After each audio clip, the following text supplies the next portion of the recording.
I've always believed that the culture of an organization can only be as good as the worst behavior that you're willing to tolerate. I think this is true everywhere, at work, on a sports team, in your family, in your community.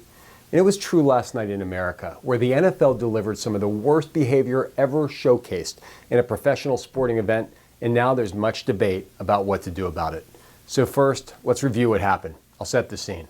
Steelers-Browns on Thursday Night Football. 15 seconds left in the game, and the Cleveland Browns defensive end Myles Garrett grabbed quarterback Mason Rudolph by the face mask and dragged him to his feet.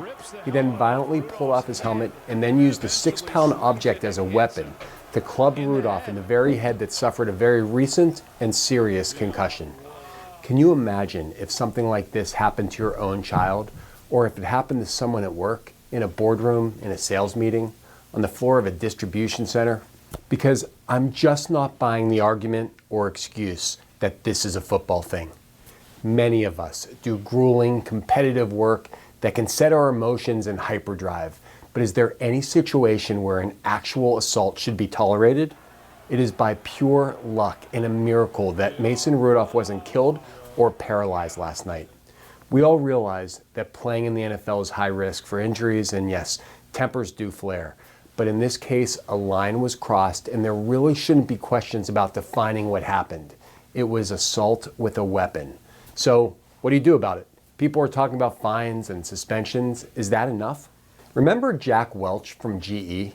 I'm a huge fan of many of his insights, like his point of view on the most dangerous person in an organization. Welch said that the one to be most cautious of is the high performer with terrible behavior. Do you have someone like this on your team?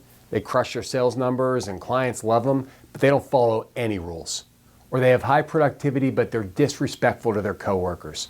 Or they're great at managing up, but they're abusive to their direct reports. Or they get lots of sacks and tackles, but they're also prone to acts of violence that are egregious. It's not like this is his first offense, by the way. This is a player with 5 personal fouls this season. In fact, one late hit of his ended the Jet QB, Trevor Siemian's entire season. Welch called high performers with bad behavior toxic. And while many organizations put up with them, he said you gotta find ways to get them off your team before the virus spreads. Like I said, Welch believed that the culture of an organization can only be as good as the worst behavior that you're willing to tolerate. And I really agree with that.